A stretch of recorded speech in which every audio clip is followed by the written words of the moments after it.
Semoga yang subscribe diberikan rezeki melimpah dari jalan tak terduga. Dan yang like komen dimudahkan jalannya menuju surga di hari akhir nanti. Nabi Sulaiman alaihi salam adalah manusia terkaya sepanjang sejarah kehidupan manusia di muka bumi. Dalam beberapa kitab suci seperti Al-Quran, Alkitab, dan Injil, Nabi Sulaiman alaihi salam dijelaskan sebagai manusia terkaya yang pernah hidup di muka bumi. Tidak ada satupun manusia yang bisa mengalahkan total kekayaannya hingga hari kiamat tiba nanti. Para arkeolog telah menemukan situs peninggalan sejarah Islam yang mengungkap total kekayaan Nabi Sulaiman alaihi salam. Eres bin Yosef, profesor sekaligus peneliti, ia menyatakan bahwa 3000 tahun yang lalu Nabi Sulaiman alaihi salam diperkirakan memiliki kekayaan senilai 2,2 triliun US dollar. Apabila dikonversikan dengan nilai mata uang hari ini, dan jika dirupiahkan, nilainya setara dengan 32.891.870 triliun rupiah. Nabi Sulaiman memiliki beberapa mukjizat, di antaranya adalah dapat berbicara dengan bahasa binatang. Beliau dapat memerintah mereka untuk melakukan sesuatu. Beliau juga dapat mengendalikan besar kecilnya tekanan angin dan dapat mengatur ke arah mana angin akan berhembus. Sehingga dengan itu, Nabi Sulaiman dapat memanfaatkan angin sebagai kendaraannya dan juga kendaraan tentaranya. Nabi Sulaiman juga bisa melunakkan besi dan membentuknya menjadi pakaian perang yang anti tusukan senjata tajam. Nabi Sulaiman juga memimpin para jin. Mereka tunduk dan patuh pada perintah Nabi Sulaiman. Tidak hanya itu, setan dan iblis laknatullah yang merupakan makhluk pembangkang dapat dibuat tunduk bertekuk lutut pada perintah-perintah Nabi Sulaiman. Nabi Sulaiman bisa melakukan teleportasi, yaitu berpindah dari suatu tempat ke tempat yang lain dalam waktu singkat. Peristiwa tersebut dibuktikan dengan pemindahan singgasana Ratu Balqis atas perintah Nabi Sulaiman. Nabi Sulaiman juga dikenal sebagai raja yang adil dan bijaksana. Nabi Sulaiman diberkahi kecerdasan yang luar biasa untuk menyatupadukan segenap kekuatan yang Allah berikan kepadanya. Ia mengelola dan membawa kerajaannya menjadi kekuatan raksasa yang tak terkalahkan di masanya dengan segenap kemampuan yang dimilikinya.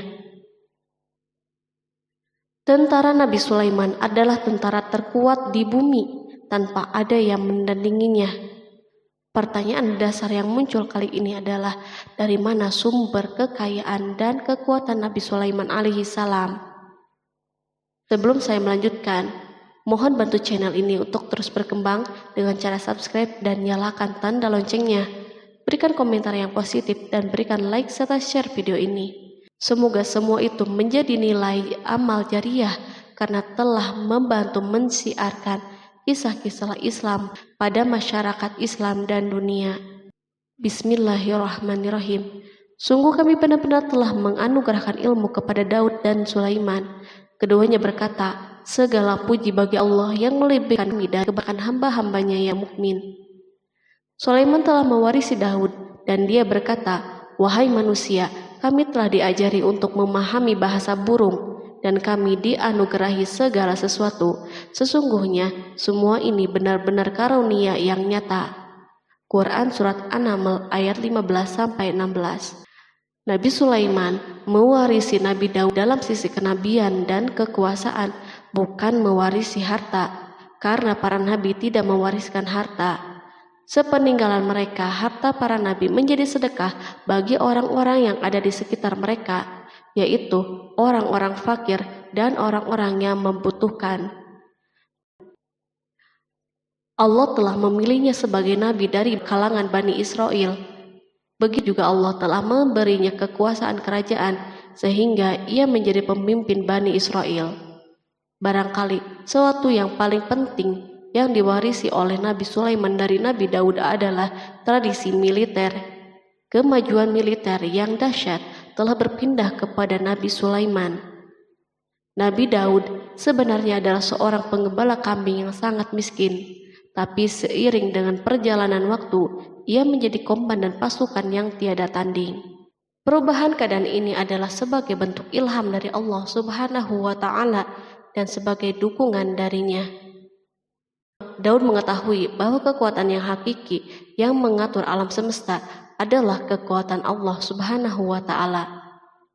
Kehadiran Nabi Daud mengubah keadaan pasukan Bani Israel, di mana mereka sebelumnya lari jika berhadapan dengan musuh, maka kini keberadaan mereka mulai diperhitungkan. Di masa hidupnya, Daud mengalami peperangan yang sangat banyak, namun Al-Quran tidak menceritakan secara terperinci akan hal tersebut. Dan kami kuatkan kerajaannya.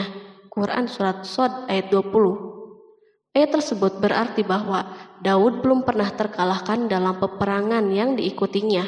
Di samping dukungan yang Allah Subhanahu wa Ta'ala berikan kepada Daud, juga pasukannya dan rakyatnya, di mana mereka adalah orang-orang yang bertauhid dan menyerahkan diri kepada Allah Subhanahu wa Ta'ala.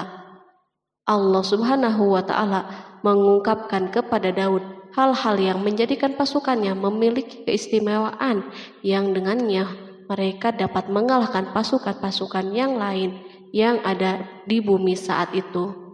Allah Subhanahu wa Ta'ala berfirman, dan kami telah melunakkan besi untuknya. Quran Surat Saba ayat 10. Sebenarnya baju besi yang dibuat untuk orang-orang yang hendak berperang cukup mengganggu gerakan mereka.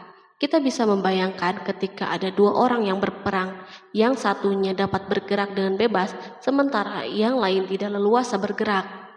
Namun dengan kekuasaan Allah, Nabi Daud dapat melunakkan besi dan dapat membuat darinya baju besi yang ringan. Ini adalah kemajuan penting yang Allah berikan kepada Daud dan tentaranya. Kemajuan ini kini dimiliki oleh Nabi Sulaiman. Demikianlah Sulaiman memiliki pasukan yang dahsyat yang melebihi pasukan manapun di bumi saat itu. Bahkan Allah Subhanahu wa Ta'ala menambah karunia-Nya kepada Nabi Sulaiman. Dan Sulaiman telah mewarisi Daud dan dia berkata, "Hai manusia, kami telah diberi pengertian tentang suara burung dan kami diberi segala sesuatu. Sesungguhnya ini benar-benar suatu karunia yang nyata." Quran Surat An-Naml ayat 16. Pada suatu hari, Nabi Sulaiman menengadahkan tangannya dan berdoa kepada Allah Subhanahu wa Ta'ala. Antara hati Nabi dan Allah tidak ada penghalang, tidak ada jarak, tidak ada sekatan waktu, dan tak ada seorang pun dari para nabi yang berdoa kepada Allah kecuali doanya pasti terkabul. Kejernihan hati ketika mencapai puncak tertentu, maka ia akan menggapai apa saja yang diinginkan di jalan Allah Subhanahu wa Ta'ala. Dalam doanya Nabi Sulaiman berkata, "Ya Tuhanku, ampunilah aku dan anugerahkanlah kepadaku kerajaan yang tidak dimiliki oleh seorang pun sesudahku." Quran Surat Shad ayat 35. Sulaiman menginginkan dari Allah Subhanahu wa Ta'ala suatu kerajaan yang belum pernah diperoleh oleh siapapun setelahnya. Allah Subhanahu wa Ta'ala mengabulkan doa hambanya Nabi Sulaiman dan memberinya kerajaan tersebut. Barangkali orang-orang yang hidup di saat ini bertanya-tanya, mengapa Sulaiman meminta kerajaan ini yang belum pernah dimiliki oleh seorang pun setelahnya. Ambisi Sulaiman untuk mendapatkan kekuasaan atau kerajaan adalah ambisi yang ada di dalam seorang nabi, dan tentu ambisi para nabi tidak berkaitan kecuali dengan kebenaran. Ambisi tersebut adalah bertujuan untuk memudahkan penyebaran dakwah di muka bumi. Nabi Sulaiman sama sekali tidak cinta kepada kekuasaan ataupun ingin menunjukkan kesombongan. Namun beliau ingin mendapatkan kekuasaan untuk memerangi kelaliman yang menyebar di muka bumi. Perhatikanlah kata-kata Nabi Sulaiman kepada Balqis ketika beliau berdialog dengannya. Dan ketika Balqis datang, ditanyakanlah kepadanya, "Serupa inikah singgasanamu?" Dia menjawab, "Seakan-akan singgasana ini singgasanaku, kami telah diberi pengetahuan sebelumnya dan kami adalah orang-orang yang berserah diri. Quran Surat An-Naml ayat 42. Demikianlah kata-kata Sulaiman yang bijaksana, kata-kata yang membenarkan permintaannya untuk memiliki kekuasaan dan kekuatan. Sulaiman telah mengerahkan semua kemuliaan dan kekuasaannya dalam rangka menegakkan agama Allah Subhanahu wa Ta'ala dan menyebarkan Islam. Nabi Sulaiman mewarisi kekuasaan, kenabian, hikmah ilmu dari Daud. Orang-orang menyebut Sulaiman Al-Hakim atau Sulaiman yang bijaksana. Kebijaksanaan Nabi Sulaiman tidak terbatas pada keadilannya di tengah-tengah manusia dan kasih sayangnya kepada mereka. Namun kebijaksanaan Sulaiman juga berlaku di kalangan burung dan binatang-binatang lainnya. Nabi Daud juga mengenal bahasa burung, tetapi Sulaiman dapat berbicara dengan bahasa burung. Bahkan ia dapat menjadikannya sebagai pembantunya. Ketika Nabi Daud bertasbih, maka gunung-gunung dan burung-burung serta binatang buas pun ikut bertasbih bersamanya. Bahkan angin pun berhenti untuk mendengar tasbih ini. Sedangkan Nabi Sulaiman, Allah Subhanahu wa Ta'ala memberinya karunia lebih dari itu, di mana binatang-binatang buas tunduk padanya, begitu juga angin dan burung. Allah Subhanahu wa Ta'ala berfirman, dan sesungguhnya kami telah memberi ilmu kepada Daud dan Sulaiman, dan keduanya mengucapkan, segala puji bagi Allah yang melebihkan kami dari kebanyakan hamba-hambanya yang beriman. Dan dia berkata, hai manusia, kami telah diberi pengertian tentang suara burung, dan kami diberi segala sesuatu. Sesungguhnya semua ini benar-benar karunia yang nyata. Quran Surat An-Naml ayat 15-16. Nabi Sulaiman mampu mendengar bisikan semut yang berbicara dengan sesama mereka. Bahkan ia mampu memerintahkan semut tersebut sehingga semut itu taat kepada perintahnya. Pasukan Nabi Sulaiman memiliki kekuatan yang sangat dahsyat di dunia. Belum pernah ada di dunia suatu pasukan yang memiliki kekuatan seperti ini. Kekuatan Nabi Sulaiman berasal dari beberapa kombinasi yang sangat mengagumkan, sehingga karenanya ia tidak dapat tertandingi. Kekuatan itu terdiri dari manusia, jin, dan burung. Kita mengetahui bahwa jin adalah makhluk Allah Subhanahu wa Ta'ala dan manusia tidak mampu untuk melihatnya atau menghadirkannya atau meminta pertolongannya. Sedangkan Sulaiman telah diberi Allah Subhanahu wa Ta'ala kemampuan untuk menundukkan jin. Bahkan ia mampu menjadikan mereka sebagai pekerja-pekerja kasar di kerajaannya saat itu, saat tidak ada peperangan. Ketika ada pasukan lain yang mencoba melawan pasukan ini, maka mustahil mereka akan merasakan kemenangan. Bahkan pasukan Sulaiman juga diperkuat oleh pasukan burung. Burung di pasukan Sulaiman memerankan tugas yang sangat penting, yaitu sebagai badan intelijen. Kita mengetahui bahwa peranan informasi saat peperangan sangatlah penting. Dari informasi tersebut, pasukan dapat mengetahui keadaan musuhnya. Demikianlah peranan burung pada pasukan Sulaiman. Ia terbang di tengah-tengah musuh, kemudian ia kembali kepada Sulaiman untuk menyampaikan berita tentang keadaan musuhnya. Di samping jin dan burung, Allah Subhanahu wa Ta'ala juga menundukkan angin untuk Sulaiman. Nabi Sulaiman dapat memerintahkan angin dan ia mampu menaiki angin bersama tentaranya. Pasukan Sulaiman juga terdiri dari pasukan udara pada saat di mana tak seorang pun memimpikan untuk terbang di udara. Barangkali mukjizat ini yang Allah Subhanahu wa Ta'ala berikan kepada Sulaiman menjadi sebab kejayaan militernya sehingga pasukannya tidak tertandingi. Allah Subhanahu wa Ta'ala berfirman, dan dihimpunkan kepada Sulaiman tentaranya dari jin, manusia, dan burung, lalu mereka diatur dengan tertib dalam barisan. Quran Surat An-Naml ayat 17. Kemudian kami tundukkan kepada angin yang berhembus dengan baik menurut kemana saja yang dikehendakinya. Dan kami tundukkan pula kepadanya setan-setan, semuanya ahli bangunan dan penyelam, dan setan yang lain yang terikat dalam belenggu. Inilah anugerah kami, maka berikanlah kepada orang lain atau tahanlah untuk dirimu sendiri dengan tiada pertanggungan jawab. dan sesungguhnya dia mempunyai kedudukan yang dekat pada sisi kami dan tempat kembali yang baik. Quran Surat Shad ayat 30-40.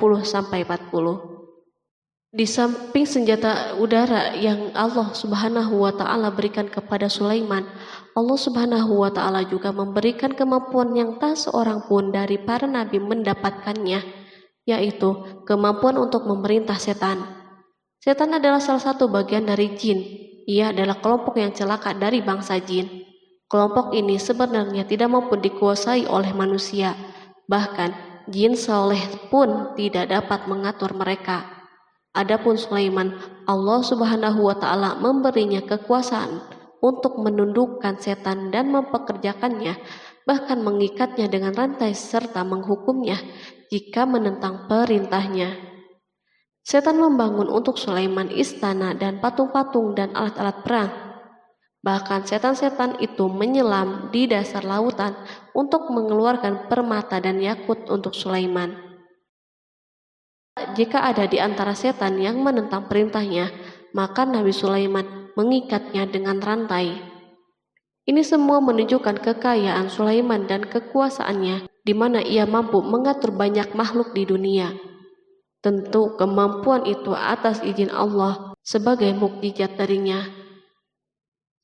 Allah Subhanahu wa Ta'ala berfirman, dan sebagian dari jin ada yang bekerja di hadapannya di bawah kekuasaannya dengan izin Tuhannya, dan siapa yang menyimpang di antara mereka dari perintah kami, maka kami rasakan kepadanya azab neraka yang apinya menyala-nyala. Para jin itu membuat untuk Sulaiman apa yang dikehendakinya dari gedung-gedung yang tinggi, patung-patung, dan piring-piring yang besarnya seperti kolam dan periuk yang tetap berada di atas tungku. Quran Surat Saba ayat 12. Nabi Sulaiman yang bijaksana adalah penguasa yang tak tertandingi di muka bumi. Meskipun memperoleh nikmat yang khusus dan agung ini yang Allah Subhanahu wa Ta'ala berikan kepada Nabi Sulaiman, beliau tetap menunjukkan sebagai manusia yang paling banyak berzikir kepadanya dan manusia yang paling banyak bersyukur di zamannya.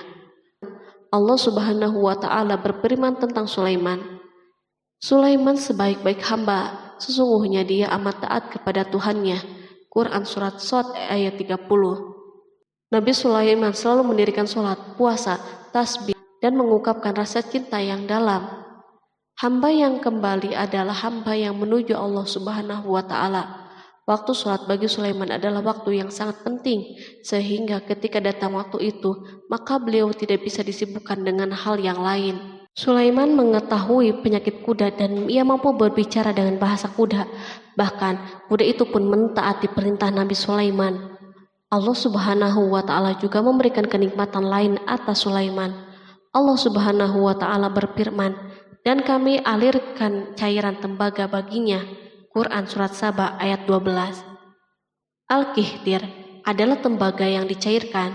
Sebagaimana Allah Subhanahu wa Ta'ala memberikan nikmat atas ayahnya Daud di mana ia mampu melunakkan besi, dan Allah Subhanahu wa Ta'ala mengajarinya bagaimana cara mencairkannya, maka Sulaiman pun memanfaatkan tembaga yang cair untuk peperangan dan di saat perdamaian. Pada saat peperangan, beliau mencampur tembaga dengan besi dan membuat darinya perunggu. Mereka menggunakan senjata-senjata perunggu dalam peperangan seperti pedang, baju besi, dan pisau. Senjata-senjata ini adalah senjata yang paling kuat di saat itu. Sedangkan di saat perdamaian, tembaga digunakan untuk membuat bangunan, patung, dan sebagainya. Meskipun Nabi Sulaiman mendapatkan nikmat yang besar dan karunia yang khusus, Allah Subhanahu wa Ta'ala mengujinya dengan suatu ujian yang akan selalu datang pada seorang hamba. Ketika hamba itu mendapatkan kedudukan yang besar, maka ujiannya pun menjadi besar. Allah Subhanahu wa Ta'ala menguji Sulaiman dengan penyakit. Allah Subhanahu wa Ta'ala berfirman, dan sesungguhnya kami telah menguji Sulaiman dan kami jadikan dia tergeletak di atas kursinya sebagai tubuh yang lemah karena sakit. Kemudian ia bertaubat. Ia berkata, Ya Tuhanku, ampunilah aku, anugerahkanlah kerajaan yang tidak dimiliki oleh seorang pun sesudahku. Sesungguhnya Engkaulah yang Maha Pemberi. Kemudian kami tundukkan kepadanya angin yang berhembus dengan baik menurut kemana saja yang ia kehendaki. Dan kami tundukkan pula kepadanya setan-setan, semuanya ahli bangunan dan penyelam. Quran Surat Shod ayat 34-37. Sulaiman diuji dengan penyakit yang sangat keras, di mana Toran saat itu tidak mampu mengatasinya. Sakitnya Sulaiman sangat keras, sehingga para dokter dari kalangan manusia dan jin tidak mampu menghilangkan penyakitnya. Lalu burung-burung menghadirkan rumput-rumput yang dianggapnya sebagai obat, tetapi Sulaiman pun belum juga sembuh.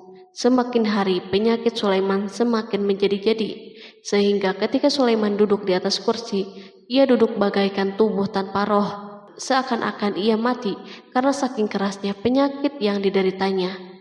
Sakit yang diderita Sulaiman terus berlanjut untuk beberapa saat. Namun Sulaiman tidak henti-hentinya berzikir kepada Allah Subhanahu wa Ta'ala dan meminta kesembuhan kepadanya, serta beristighfar kepadanya, serta mengungkapkan rasa cintanya kepada Allah Subhanahu wa Ta'ala.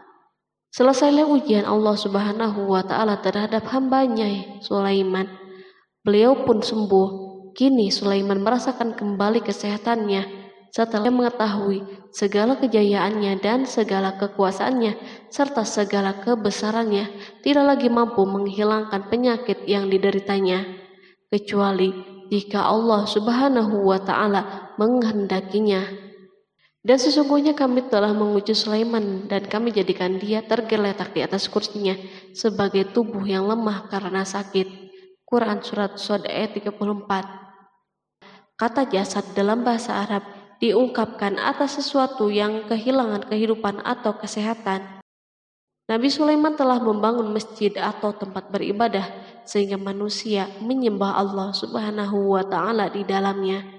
Rumah ini menunjukkan keunggulan seni arsitektur dan seni pahat. Orang-orang yang membangun rumah ini berjumlah puluhan ribu orang. Tentu setiap kelompok dari mereka memiliki pekerjaan masing-masing. Di antara mereka ada yang mencairkan tambang, ada yang menjadi tukang pahat, ada yang membelah batu, ada yang memotong-motong kayu, ada yang mendatangkan rumput-rumput dari Libanon, dan ada yang melelehkan emas dan menjadikannya lempengan-lempengan yang mengkilat untuk menutupi kayu dan menutupi dinding. Bahkan golongan jin membantu pembangunan rumah tersebut, tentu dengan perintah dan bimbingan Nabi Sulaiman. Mereka membuat patung-patung yang besar dan membuat bejana yang besar untuk tempat makanan para tentara dan pekerja, yaitu bejana seperti gunung karena saking beratnya dan besarnya. Mereka juga membuat tempat-tempat minum yang besarnya seperti kolam. Sulaiman mengawasi para pekerjanya dan juga mengurusi masyarakatnya, di mana beliau mengenali problem mereka dan berusaha memecahkannya. Beliau juga mengawasi pasukannya dari kalangan binatang dan burung. Beliau mengetahui apakah ada satu dari mereka yang tidak hadir, kemana ia pergi, serta mengapa ia pergi. Nabi Sulaiman bukan hanya mengetahui problem tentaranya dari kalangan manusia dan tentaranya dari kalangan burung, namun ia juga menunjukkan kasih sayangnya terhadap semut, di mana beliau mendengar bisikannya dan tidak suka untuk menginjaknya. Pada suatu hari, ia berjalan di depan tentaranya dan tiba-tiba ia mendengar suara semut yang berkata kepada teman-temannya dari kalangan semut. Hingga apabila mereka sampai di lembah semut, berkatalah seekor semut, "Masuklah ke dalam sarang-sarangmu agar kamu tidak terinjak oleh Sulaiman dan tentaranya." Sedangkan mereka tidak menyadari. Maka dia tersenyum karena mendengar perkataan semut itu, dan ia berdoa, "Ya Tuhanku, berilah aku ilham untuk tetap mensyukuri nikmat-Mu yang telah Engkau anugerahkan kepadaku dan kepada kedua orang ibu dan bapakku, dan untuk mengerjakan amal soleh yang Engkau ridhoi, dan masukkanlah aku dengan rahmat-Mu ke dalam golongan hamba-hamba-Mu yang soleh." Quran Surat An-Naml ayat 18-19. Sulaiman mendengarkan pembicaraan semut itu, lalu beliau tersenyum karena mendengar pembicaraannya. Apa yang dibayangkan oleh semut kecil itu? Meskipun Sulaiman mendapatkan kekuasaan dan memiliki tentara yang besar, namun beliau menunjukkan kasih sayang terhadap semut. Beliau mendengar bisikannya dan melihat semut yang ada di depannya. Oleh karena itu, tidak mungkin baginya untuk menginjaknya. Sulaiman bersyukur kepada Allah Subhanahu wa Ta'ala yang telah memberinya nikmat, yaitu nikmat rahmat dan nikmat kasih sayang. Di samping itu, Sulaiman orang yang paling kaya di dunia, di mana istananya terbuat dari kayu-kayu gaharu yang memiliki bau yang harum, dan istananya terbuat dari emas dan terkadang dari kristal. Beliau juga memiliki kursi besar yang dibuat dari emas dan permata. Istana Sulaiman merupakan istana yang paling besar di dunia. Sulaiman menggunakan pakaian dari emas dan permata. Meskipun demikian, Sulaiman tetap menunjukkan sebagai hamba yang berserah diri dan rendah diri kepada Allah Subhanahu wa Ta'ala dan kepada manusia. Nabi Sulaiman yang merendahkan dirinya di hadapan Allah, dan ia selalu sujud kepada Allah sebagaimana ayahnya yang selalu bertasbih kepada Allah. Sulaiman selalu melantunkan lagu-lagu cinta ilahi dan hanya memuji Allah Subhanahu wa Ta'ala. Pada suatu hari, Nabi Sulaiman mengeluarkan perintahnya kepada pasukan untuk bersiap-siap. Sulaiman keluar memeriksa pasukannya satu demi satu. Pasukannya diteliti. Kelompok yang pertama adalah kelompok manusia. Sulaiman memerintahkan kesiapan mereka, lalu Sulaiman mengeluarkan perintah-perintahnya. Kemudian Sulaiman memerintah kelompok jin dan menyampaikan perintah-perintahnya. Beliau memenjarakan jin yang tampak bermalas-malasan saat bekerja. Lalu ia memeriksa binatang dan berkata pada mereka, apakah mereka sudah makan dengan baik dan tidur dengan nyenyak? Apakah ada yang mengadu kepadanya, misal karena penyediaan makanan yang tidak layak? Apakah di sana ada yang sakit dan sebagainya? Ketika Sulaiman merasa puas dengan semuanya, Sulaiman memasuki tenda tempat berkumpulnya burung. Belum lama, Sulaiman memasuki tenda tersebut dan mengamati keadaan di sekitarnya, sehingga ia mengetahui burung yang tidak hadir yaitu hudhud. Dan dia memeriksa burung-burung lalu berkata, mengapa aku lihat hudhud? Quran Surat An-Naml ayat 20. Burung-burung yang lain tampak terdiam sebagai tanda penghormatan dan akan mendengarkan apa yang akan dikatakan pemimpin mereka Sulaiman. Beliau mengarahkan pandangannya kepada semua burung dan tidak menemukan hudhud di antara mereka. Tak seekor burung pun yang mengetahui keberadaannya. Sulaiman mulai menampakkan kemarahannya. Apakah dia termasuk yang tidak hadir? Quran Surat An-Naml ayat 20. Tiba-tiba seekor burung kecil memberanikan diri untuk berkata kepada Sulaiman, wahai Nabi yang mulia, seharusnya hudhud ada bersamaku kemarin untuk melaksanakan tugas penyelidikan. Ia adalah pemimpin misi itu, namun hudhud belum datang. Oleh karena itu, aku tidak pergi bersamanya. Burung itu tampak gemetar ketakutan. Sulaiman mengetahui bahwa hudhud tidak hadir dan tak seorang pun mengetahui kepergiannya. Hudhud pergi tanpa terlebih dahulu meminta izin kepada Sulaiman dan tidak memberitahu di mana keberadaannya. Dalam keadaan marah, Sulaiman berkata, sesungguhnya aku benar-benar akan mengazabnya dengan azab yang keras atau benar-benar menyembelihnya, kecuali ia benar-benar datang kepadaku dengan alasan yang jelas. Quran Surat An-Naml ayat 21. Kawanan burung mengetahui bahwa Sulaiman sedang marah dan telah menetapkan untuk menyembelihnya atau justru memaafkannya dengan syarat ia datang dengan membawa alasan yang dapat menyelamatkannya. Atau dengan kata lain, hudhud dapat memastikan bahwa ia melaksanakan tugas yang penting. Sulaiman menunjukkan kemarahan yang besar sehingga siapapun akan merasa takut ketika melihat Sulaiman marah. Meskipun beliau terkenal dengan kasih sayangnya, namun kemarahannya karena membela kebenaran. Kemudian beliau dapat melaksanakan ancamannya dengan cara yang mudah. Seekor burung tampak gemetar ketakutan melihat kemarahan Sulaiman. Lalu beliau mengeluarkan tangannya ke burung itu dan memegang-megang kepalanya, sehingga burung itu pun merasa tenang dan rasa takutnya hilang. Sulaiman pergi dari tenda burung itu dan menuju istananya. Sulaiman masih memikirkan keadaan hudhud. Seharusnya hudhud menjadi bagian penting dari badan intelijen. Apakah ia pergi untuk menyingkap sesuatu, atau apakah ia pergi hanya untuk bermain-main? Sulaiman telah memperhatikan dan mengetahui bahwa Hudhud adalah seekor burung yang cerdik dan juga fasih berbicara. Terkadang Sulaiman mendapati Hudhud sedang bermain-main dan menunda pekerjaannya. Sulaiman melihatnya dan Hudhud memahami bahwa ini tidak benar, sebab ia tidak boleh mencampur adukan antara waktu serius dan waktu bermain. Akhirnya, tidak lama setelah kepergiannya, Hudhud tiba di tenda burung. Burung-burung yang lain berkata kepadanya, "Pergilah engkau ke tempat tuan kita Sulaiman.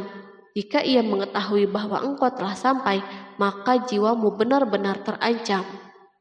Hudhud terbang dan menemui Sulaiman. Pada waktu itu, Sulaiman sedang berdiri dan telah menetapkan untuk memulai pembicaraan dengan. Pada waktu itu, beliau sedang duduk sambil makan. Hudhud berdiri dan telah menetapkan untuk memulai pembicaraan dengan Sulaiman sebelum beliau bertanya kepadanya kemana ia pergi. Ini sebagai bukti bahwa ia melaksanakan tugas penting. Lalu ia berkata, "Aku telah mengetahui sesuatu yang kamu belum mengetahuinya, dan kubawa kepadamu dari negeri Saba suatu berita penting yang diyakini." Quran Surat An-Naml ayat 22. Aku adalah Hudhud yang miskin, tapi aku mengetahui apa yang tidak engkau ketahui. Dan aku telah datang kepadamu dari kerajaan Saba dengan membawa berita yang sangat penting. Sulaiman tampak terdiam dan menunggu Hudhud menyelesaikan pembicaraannya. Hudhud mengemukakan perkataan yang sering disampaikan Sulaiman kepada manusia dan burung. Sesungguhnya aku menjumpai seorang wanita yang memerintah mereka, dan dia dianugerahi segala sesuatu, serta mempunyai singgasana yang besar. Aku mendapati dia dan kaumnya menyembah matahari selain Allah, dan setan telah menjadikan mereka memandang indah perbuatan mereka, lalu menghalangi mereka dari jalan Allah, sehingga mereka tidak dapat petunjuk, agar mereka tidak menyembah Allah yang mengeluarkan apa yang terpendam di langit dan di bumi, dan yang mengetahui apa yang kamu sembunyikan dan apa yang kamu nyatakan. Allah tidak Tuhan yang berhak disembah kecuali Dia, Tuhan yang mempunyai arsy yang besar. Quran Surat An-Naml ayat 23-26. Hudhud diam sejenak dan Sulaiman merasa bahwa Hudhud menunjukkan kefasihan lisannya dan berbicara dengan baik kepadanya. Hudhud mengemukakan perkataan yang sering disampaikan Sulaiman kepada manusia dan burung. Jelas sekali bahwa Hudhud mengulangi perkataan pemimpin kita Sulaiman sebagai usaha yang terakhir untuk memperoleh kasih sayang Sulaiman dan agar beliau puas dengan penjelasannya itu. Sulaiman berkata sambil menunjukkan senyum manis di wajahnya, "Akan kami lihat apakah kamu benar ataukah kamu termasuk orang-orang yang berdusta." Quran Surat An-Naml ayat 27. Hudhud ingin mengatakan, "Aku tidak bohong, wahai Nabi yang mulia." Namun, diamnya Sulaiman membuatnya takut, sehingga ia pun terdiam. Sulaiman terdiam karena berpikir, lalu memutuskan sesuatu. Setelah itu, beliau mengangkat kepalanya dan meminta secari kertas dan pena. Sulaiman segera menulis surat singkat dan menyerahkannya kepada Hudhud serta memerintahkannya, "Pergilah dengan membawa suratku ini, lalu jatuhkanlah kepada mereka. Kemudian berpalinglah dari mereka, lalu perhatikanlah apa yang mereka bicarakan." Quran Surat An-Naml ayat 28. Al-Quran langsung menyebut keadaan kerajaan Balqis yang saat itu sedang membaca surat tersebut di depan para pembesar kerajaannya dan para menterinya. Berkata ia Balqis, "Hai pembesar-pembesar, sesungguhnya telah dijatuhkan kepadaku sebuah surat yang mulia. Sesungguhnya surat itu dari Sulaiman, dan sesungguhnya isinya dengan menyebut nama Allah yang Maha Pengasih lagi Maha Penyayang, bahwa janganlah kalian berlaku sombong terhadapku, dan datanglah kepadaku sebagai orang-orang yang berserah diri." Quran Surat An-Naml ayat 29-31. Dalam surat Sulaiman itu disebutkan, hendaklah mereka menyerahkan diri dan tunduk kepada perintahnya. Sulaiman memerintahkan agar mereka meninggalkan penyembahan terhadap matahari. Sulaiman tidak mempersoalkan akidah mereka dan tidak memuaskan mereka dengan apapun. Sulaiman hanya memerintahkan bahwa ia berada di atas kebenaran. Bukankah ia didukung kekuatan yang berlandaskan keyakinan yang dimilikinya? Sulaiman hanya memerintahkan mereka agar tunduk dan patuh kepadanya. Ratu Saba menyampaikan surat tersebut di tengah-tengah kaumnya. Berkata dia, Balkis, "Hai putra para pembesar, berilah aku pertimbangan dalam urusanku ini. Aku tidak pernah memutuskan sesuatu persoalan sebelum kamu berada di majelisku." Quran Surat An-Naml ayat 32. Sementara itu, reaksi para pembesar istana adalah menentang surat tersebut. Isi surat itu membangkitkan kecongkakan kaum Saba, di mana mereka merasa lebih kuat. Mereka mengetahui bahwa di sana ada orang yang mencoba menantang mereka dan mengisyaratkan peperangan kepada mereka. Lalu ia meminta kepada mereka untuk memenuhi syarat-syaratnya sebelum terjadinya peperangan dan kekalahan. Mereka menjawab, "Kita adalah orang-orang yang memiliki kekuatan dan juga memiliki keberanian yang sangat dalam peperangan, dan keputusan berada di tanganmu. Maka pertimbangkanlah apa yang akan kamu perintahkan." Quran Surat An-Naml ayat 33. Para pembesar kaumnya ingin berkata, "Kita siap untuk melaksanakan peperangan." Tampaknya ratu memiliki kebijakan yang lebih baik daripada pembesar kaumnya. Surat Sulaiman itu membuatnya berpikir lebih jernih dan hati-hati. Ia berusaha sebisa mungkin menghindari peperangan. Ratu itu berpikir dalam tempo yang lama. Nama Sulaiman tidak diketahuinya, dan ia pun belum pernah mendengarnya. Oleh karena itu, ratu tidak mengetahui kekuatannya. Boleh jadi Sulaiman memiliki kekuatan yang dahsyat sehingga mampu memerangi kekuasaannya dan mengalahkannya. Kemudian ratu memperhatikan apa yang ada di sekelilingnya. Ia melihat kemajuan masyarakatnya dan kejayaannya. Barangkali ia mengira bahwa Sulaiman iri terhadap kemajuan dan kekayaan ini, sehingga Sulaiman ingin menyerangnya. Setelah mempertimbangkan isi surat Sulaiman dengan cermat, Ratu Saba memilih untuk tidak bersikap ceroboh. Ratu itu lebih suka untuk menggunakan bahasa-bahasa kelembutan. Ia mengirim kepada Sulaiman suatu hadiah yang besar. Ratu mengira bahwa Sulaiman seorang yang ambisius, yang boleh jadi ia telah mendengar tentang kekayaan kerajaannya. Para utusan pergi dengan membawa hadiah dari Ratu Saba. Ratu berharap agar mereka dapat memasuki kerajaan Sulaiman dan akan mengetahui kondisi kerajaannya. Saat mereka pulang, Ratu ingin mendengar secara langsung dari mereka tentang keadaan kaum Sulaiman dan pasukannya. Setelah mendapatkan informasi yang cukup, maka Ratu dapat membuat suatu keputusan yang tepat. Ratu menyembunyikan apa yang terlintas dalam dirinya, lalu ia berbicara kepada pembesar istananya bahwa ia dapat menyingkap niat jahat Raja Sulaiman melalui cara mengirimkan hadiah kepadanya. Ratu lebih memilih cara tersebut dan menunggu reaksi Sulaiman. Ratu berhasil memuaskan para pembesar istananya dan untuk sementara menghilangkan ide untuk berperang. Karena para raja jika menyerang suatu desa, maka pemimpin desa tersebut adalah orang yang paling banyak mendapatkan kehinaan dan cercaan. Akhirnya para pembesar kaumnya merasa puas dengan pikirannya itu.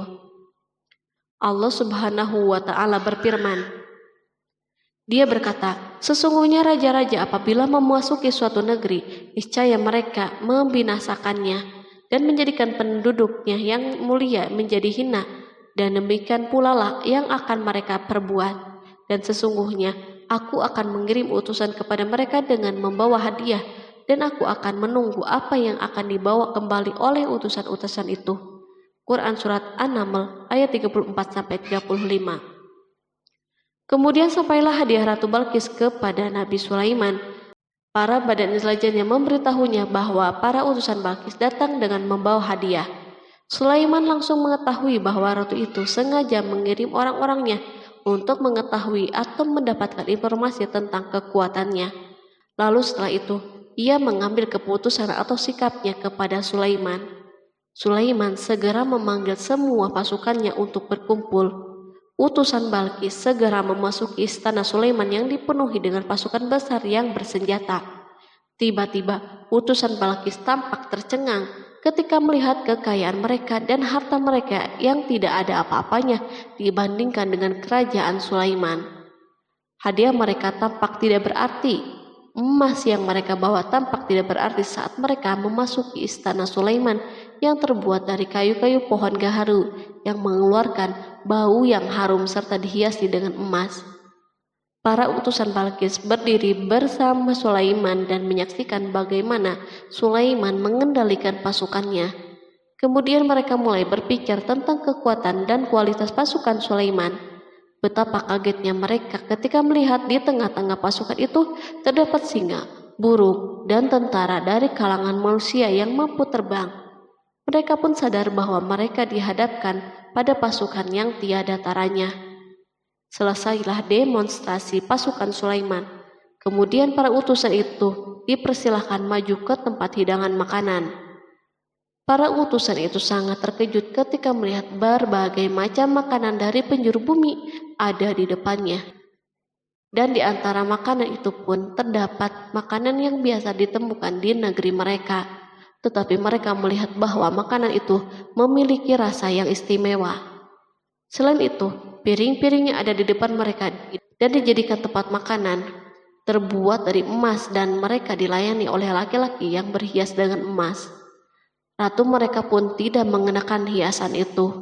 Di meja makan terdapat burung, ikan laut, dan berbagai macam daging yang mereka tidak mampu lagi membedakannya. Sulaiman tidak makan bersama mereka, tetapi beliau makan dengan menggunakan piring yang terbuat dari kayu. Beliau memakan roti yang kering yang dicampur dengan minyak. Inilah makanan yang dipilihnya. Sulaiman makan bersama mereka dalam keadaan diam. Mereka merasa bahwa kehadiran Sulaiman menciptakan suatu kewibawaan yang luar biasa. Selesailah jamuan makanan itu. Lalu dengan sangat malu mereka menyerahkan hadiah Ratu Balkis kepada Sulaiman. Hadiah itu berupa emas, yang bagi mereka hadiah itu sangat bernilai. Tetapi di sini hadiah ini tampak kecil di hadapan kekayaan yang sangat mengagumkan. Sulaiman memperhatikan hadiah ratu itu dan berkata, maka tatkala utusan itu sampai kepada Sulaiman, Sulaiman berkata, apakah patut kamu menolong aku dengan harta? Maka apa yang diberikan Allah kepadaku lebih baik daripada apa yang diberikannya kepadamu. Tetapi kamu merasa bangga dengan hadiahmu. Quran Surat An-Naml ayat 36.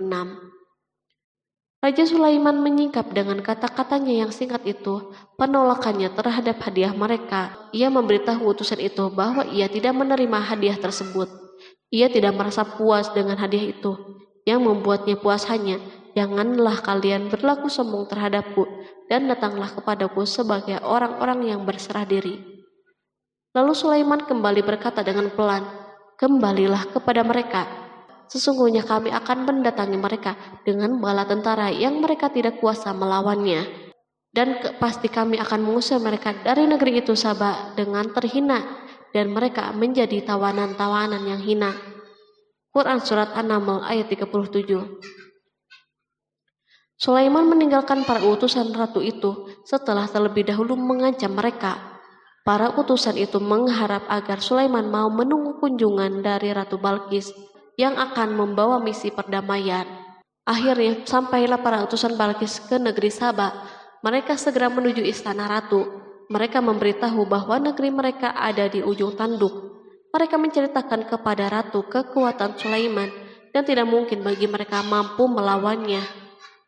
Mereka meyakinkan Balkis bahwa ia harus mengunjunginya dan melihat sendiri. Kemudian ratu menyiapkan dirinya untuk pergi menuju kerajaan Sulaiman.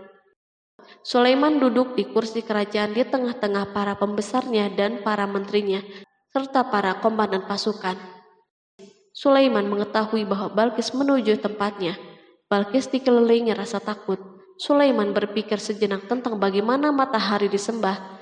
Ia memikirkan bagaimana informasi yang diterima badan intelijennya tentang kemajuan kerajaan Balkis dalam bidang kesenian dan ilmu pengetahuan. Sulaiman bertanya kepada dirinya sendiri, apakah kemajuan menjadi penghalang untuk mengetahui kebenaran? Apakah ratu itu gembira dengan kekuatan yang dicapainya? Dan ia membayangkan bahwa kekuatan adalah segalanya. Dengan kemajuan yang dimilikinya, Sulaiman ingin membuat kejutan agar ratu mengetahui bahwa Islam yang diyakini oleh Sulaiman adalah satu-satunya yang mampu mendatangkan kemajuan dan kekuatan yang hakiki. sehingga ia dapat membandingkan antara keyakinannya dalam menyembah matahari beserta kemajuan yang dicapainya dan keyakinan Sulaiman juga beserta kemajuan yang diraihnya. Para intelijen Sulaiman telah memberitahunya bahwa hal yang sangat disegani dan dikagumi oleh kaum Balkis adalah singgasana Ratu Balkis. Singgasana itu terbuat dari emas dan batu mulia. Singgasana tersebut dijaga oleh para penjaga yang sangat disiplin, di mana mereka tidak pernah lalai sedikit pun. Oleh karena itu, sangat tepat bila Sulaiman menghadirkan singgasananya di sini, di kerajaannya, sehingga ketika ratu tiba, maka ia dapat duduk di atasnya. Sulaiman ingin membuat kejutan kepadanya dan menunjukkan bahwa kemampuannya tersebut yang berlandaskan pada keislamannya. Sulaiman melakukan yang demikian itu dengan harapan agar si ratu tunduk kepadanya. Ide ini terlintas dalam diri Sulaiman, lalu ia mengangkat kepalanya dan menoleh kepada anak buahnya. Berkatalah Sulaiman, "Hai para pembesar, siapakah di antara kamu sekalian yang sanggup membawa singgasananya kepadaku sebelum mereka datang kepadaku sebagai orang-orang yang berserah diri?" Quran Surat An-Naml ayat 38. Perhatikanlah ungkapan pikiran Nabi Sulaiman tersebut. Semua pemikirannya berkisar tentang keislaman para penyembah matahari, tentang bagaimana beliau dapat memberikan petunjuk kepada mereka di jalan Allah. Yang pertama menjawab pertanyaan Sulaiman itu adalah Ifrit dari kalangan jin, yang Allah Subhanahu wa Ta'ala telah menundukkan mereka kepada Sulaiman. Berkatalah Ifrit yang cerdik dari golongan jin, "Aku akan datang kepadamu dengan membawa singgasana itu sebelum kamu berdiri dari tempat dudukmu. Sesungguhnya aku benar-benar kuat untuk membawanya lagi dapat dipercaya." Quran Surat An-Naml ayat 39. Sulaiman berdiri dari tempat duduknya setelah 1 atau 2 jam. Namun jin itu berjanji kepadanya untuk menghadirkan singgasana Balkis sebelum itu. Istana Sulaiman berada di Palestina, sedangkan istana Balkis terletak di Yaman. Jarak antara singgasana tersebut dan singgasana Sulaiman lebih dari ribuan mil. Barangkali pesawat yang cepat sekalipun yang kita kenal hari ini tidak akan mampu membawa dan mendatangkan istana itu dalam waktu 1 jam. Tetapi masalahnya di sini berhubung dengan kekuatan jin yang misterius. Sulaiman tidak mengomentari sedikit pun terhadap apa yang dikatakan oleh Ifrit dari kalangan jin. Tampak ia menunggu tanggapan lain yang mampu menghadirkan singgasana Balkis yang lebih cepat dari itu. Sulaiman menoleh kepada seorang yang di sana yang duduk di atas naungan. Berkatalah seseorang yang mempunyai ilmu dari Alkitab, "Aku akan membawa singgasana itu kepadamu sebelum matamu berkedip." Maka tatkala Sulaiman melihat singgasana itu terletak di hadapannya, ia pun berkata, "Ini termasuk karunia Tuhanku untuk menguji aku, apakah aku bersyukur atau mengingkari akan nikmatnya. Dan barang siapa yang bersyukur, maka sesungguhnya dia bersyukur untuk kebaikan dirinya sendiri. Dan barang siapa yang ingkar, maka sesungguhnya Tuhanku maha kaya lagi maha mulia." Quran Surat An-Naml ayat 40. Belum lama, seorang yang mempunyai ilmu dari Alkitab menyatakan kalimatnya, sehingga singgasana itu berada di depan Sulaiman. Ia mampu menghadirkan singgasana itu lebih cepat dari kedipan mata, ketika mata itu tertutup dan terbuka. Al-Quranul Karim tidak menyikap kepribadian seorang yang menghadirkan singgasana itu. Al-Quran hanya menggarisbawahi bahwa orang itu mempunyai ilmu dari Alkitab. Al-Quran tidak menjelaskan kepada kita apakah ia seorang malaikat ataukah manusia ataukah jin. Perhatikanlah tindakan Sulaiman setelah adanya mukjizat ini. Beliau tidak merasa kagum terhadap kemampuannya yang luar biasa. Beliau tidak tercengang dengan kekuatannya. Beliau mengembalikan keutamaan tersebut kepada penguasa para penguasa, Allah Subhanahu wa Ta'ala, dan bersyukur kepadanya yang telah mengujinya dengan kekuasaan ini, agar ia dapat membuktikan apakah ia bersyukur atau mengingkari. Setelah Sulaiman bersyukur kepada penciptanya, ia mulai memperhatikan singgasana ratu. Merupakan simbol pembangunan dan kemajuan, tetapi tampaknya ia hanya sesuatu yang biasa saja dibandingkan dengan kekuasaan dan kebesaran ciptaan yang dibuat oleh manusia dan jin di kalangan istana Sulaiman. Sulaiman memikirkan dalam tempo yang lama singgasana Balkis. Kemudian beliau memerintahkan agar singgasana itu diperbaiki, sehingga saat Balkis datang, Sulaiman dapat mengujinya apakah Balkis dapat mengenalinya ataukah tidak. Dia berkata, "Ubahlah baginya singgasananya, maka kita akan melihat apakah dia mengenal ataukah termasuk orang-orang yang tidak mengenalnya." Quran Surat An-Naml ayat 41. Sulaiman memerintahkan agar dibangun istana yang akan digunakan untuk menyambut Balkis. Sulaiman memilih tempat di laut dan ia memerintahkan agar dibangun suatu istana di mana sebagian besar terdiri dari air laut. Sulaiman memerintahkan agar lantai-lantai itu terbuat dari kaca yang tebal dan kuat, sehingga orang yang berjalan di atas istana itu akan membayangkan bahwa di bawahnya ada ikan-ikan yang berwarna-warni.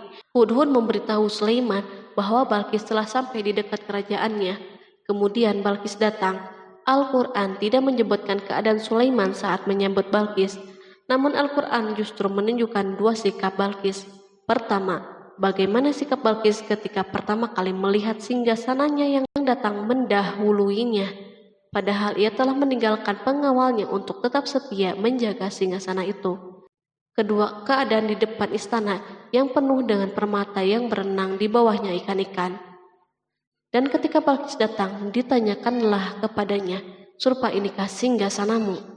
Dia menjawab, "Seakan-akan singgasana ini singgasanaku. Kami telah diberi pengetahuan sebelumnya dan kami adalah orang-orang yang berserah diri." Quran Surat An-Naml ayat 42. Ayat tersebut menggambarkan kondisi dialog antara Sulaiman dan Balkis. Balkis melihat singgasananya dan ia tercengang saat mengetahui bahwa itu adalah singgasananya. Namun ia kemudian mulai ragu karena melihat tidak sepenuhnya itu singgasananya. Jika itu benar-benar singgasananya, lalu bagaimana ia datang mendahuluinya? Dan bila bukan singgasananya, maka bagaimana Sulaiman dapat meniru sepersis dan seteliti ini? Sulaiman berkata saat melihat Balkis mengamati singgasananya, "Apakah ini singgasanamu?" Setelah mengalami kebingungan sesaat, Balkis menjawab, "Sepertinya benar." Sulaiman berkata, "Kami telah diberi ilmu sebelumnya dan kami sebagai orang-orang yang muslim." Melalui pernyataan itu, Sulaiman ingin mengisyaratkan kepada Balkis agar ia membandingkan antara keyakinannya beserta ilmu yang dicapainya dan keyakinan Sulaiman yang muslim beserta pengetahuan yang diraihnya. Penyembahan terhadap matahari dan pencapaian ilmu yang dicapai oleh Balkis tampak tidak ada apa-apanya dibandingkan dengan ilmu Sulaiman dan keislamannya. Sulaiman telah mendahulinya dalam bidang ilmu karena keislamannya.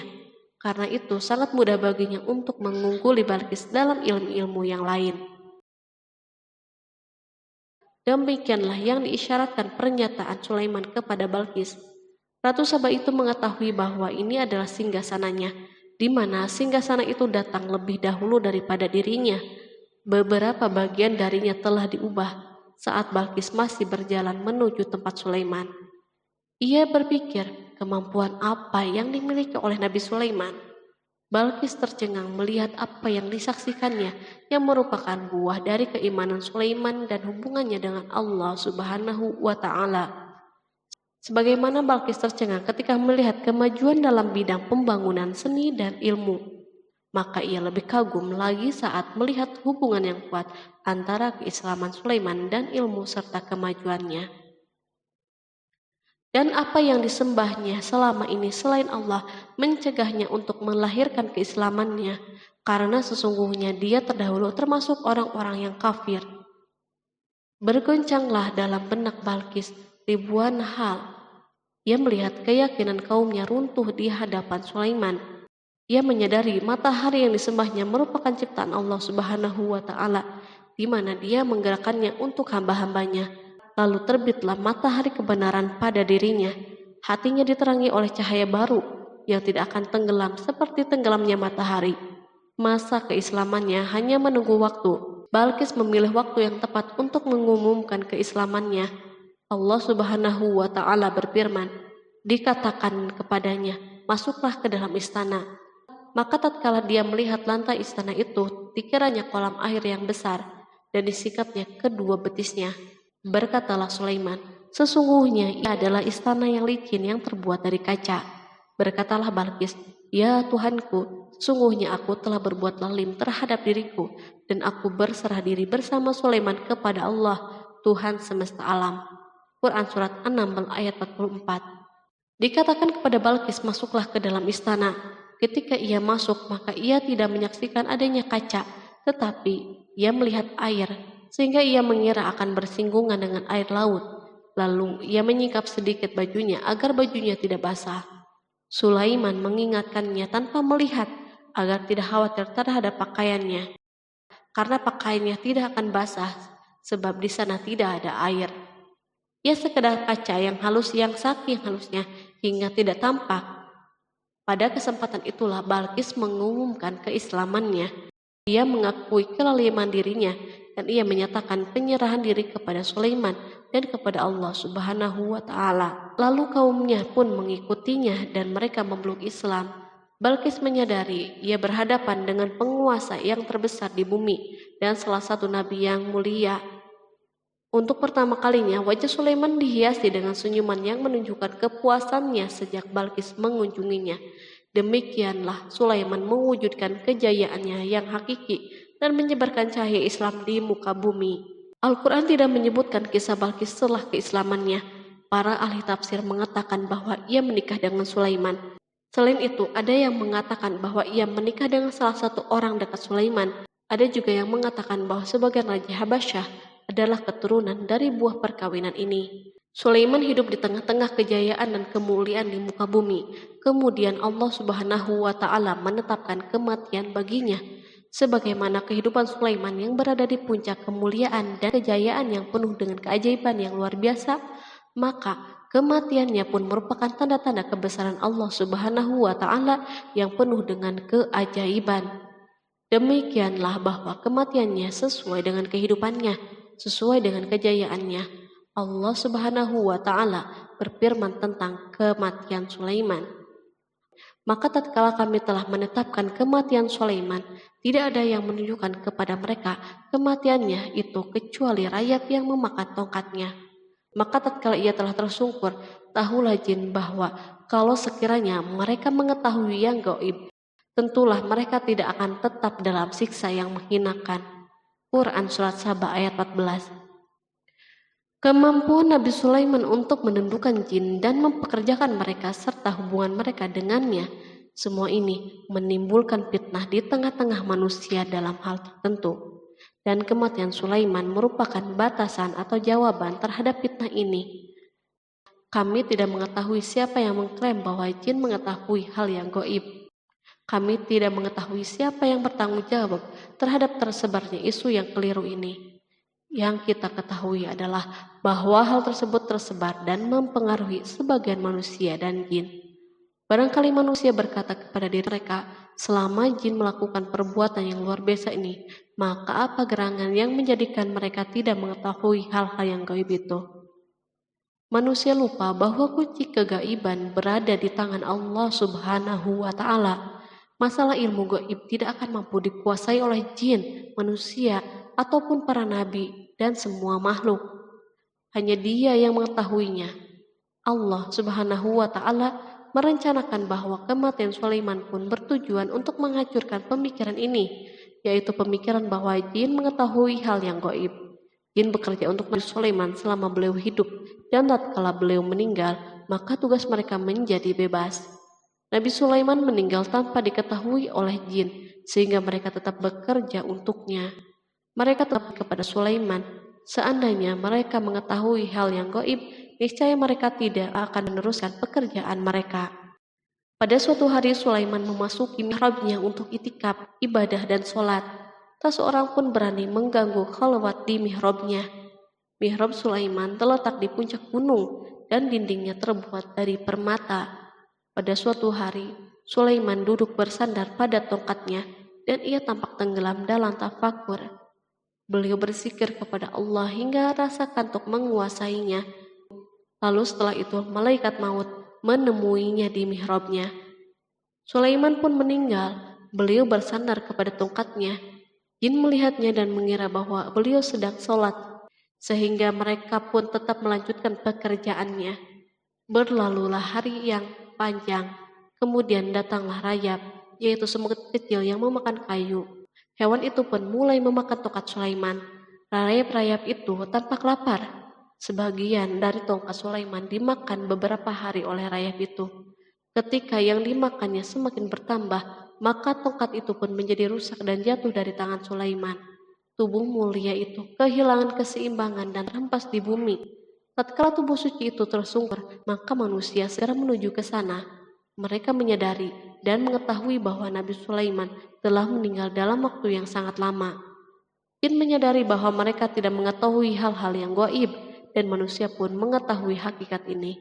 Seandainya jin mengetahui hal yang gaib, niscaya tidak akan meneruskan siksa yang hina. Mereka tidak akan bekerja. Demikianlah Nabi Sulaiman meninggal dalam keadaan duduk dan sholat di mihrabnya. Lalu berita itu tersebar bagaikan api di bumi. Manusia, burung dan binatang buas mengantarkan jenazah Nabi Sulaiman.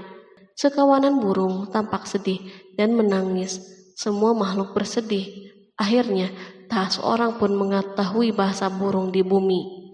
Meninggallah seorang yang memahami pembicaraan burung. Burung-burung itu berkata, "Betapa beratnya kehidupan di tengah-tengah orang yang tidak mengetahui pembicaraan kita." Terdapat sejumlah versi perihal riwayat tentang kisah wafat Nabi Sulaiman alaihi salam. Salah satunya hadis yang diriwayatkan oleh Al-Hafiz Ibnu Asakir dalam tafsir Ibnu Katsir. Hadis ini disebut mendekati kebenaran kisah wafatnya Nabi Sulaiman. Seperti yang dikutip dari buku Kisah Para Nabi oleh Imam Ibnu Katsir. Menurutnya, Nabi Sulaiman alaihissalam meninggal dalam keadaan berdiri. Berdirinya beliau ini adalah sedang melakukan sholat dan bersandar pada tongkatnya. Diketahui Nabi Sulaiman dikenal terbiasa menyendiri di dalam Masjid Baitul Maqdis. Durasinya bahkan dalam kurun waktu yang tidak biasa, yakni bisa hingga 1 atau 2 bulan, hingga 1 atau 2 tahun. Untuk sajian makanan dan minumannya selalu dibawakan oleh para setan yang masih tergabung dalam salah satu jenis jin. Hingga suatu ketika mereka membawakan makanan dan minuman seperti biasa, namun tidak mengetahui bahwa Nabi Sulaiman telah wafat. Pada hari wafatnya, Nabi Sulaiman mendatangi sebuah pohon yang tumbuh di Baitul Maqdis. Atas izin Allah, Nabi Sulaiman pun berbincang dengan pohon tersebut dan menanyakan nama serta fungsi dari dirinya. Pohon ini bernama Kharubah. Nabi Sulaiman pun bertanya padanya, "Apakah kegunaanmu?" Pohon Kharubah ini pun menjawab, "Aku tumbuh untuk meruntuhkan masjid ini." Lalu Nabi Sulaiman pun berkata, "Allah tidak mungkin meruntuhkan masjid ini selama aku masih hidup. Itu artinya kamu tumbuh untuk mengabarkan kematianku." Lalu Nabi Sulaiman pun mencabut pohon tersebut dan menanamnya di dinding miliknya. Setelah itu, Nabi Sulaiman masuk ke dalam mihrab dan melakukan sholat dengan bersandar pada tongkatnya. Sejumlah sumber juga mengatakan tongkat tersebut berasal dari pohon Kharubah yang sempat dicabutnya sebelumnya. Kemudian Nabi Sulaiman pun menemui ajalnya hingga tidak diketahui oleh setan yang bekerja untuknya sekalipun. Kisah ini diceritakan dalam firman Allah melalui surat Saba ayat 14. Kalangan jin dan setan pun mulai mengetahui kabar kematian Nabi Sulaiman setelah rayap memakan tongkat sebagai penopangnya hingga rapuh. Nabi Sulaiman meninggal berdiri dan bersandar pada tongkatnya. Matanya dalam keadaan terbuka dan fisiknya tidak berubah bentuk. Bahkan tidak ada bau yang muncul dari jenazah tersebut. Ternyata peristiwa wafat ini merupakan jawaban dari doa Nabi Sulaiman alaihissalam sendiri. Ia pernah memohon pada Allah Subhanahu wa Ta'ala agar kematiannya dapat dijadikan pembelajaran bagi umat manusia, bahwa para jin sekalipun tidak mengetahui hal yang gaib. Bahkan mereka pun tidak mengetahui kapan mereka akan menemui ajal dan mendapatkan rezeki. Untuk itu, kisah Nabi Sulaiman yang meninggal dalam keadaan berdiri ini diharapkan menjadi pesan agar manusia tidak menjadikan setan, iblis, atau bangsa jin sebagai tempat menyembah atau teman mereka. Wallahu a'lam bishawab.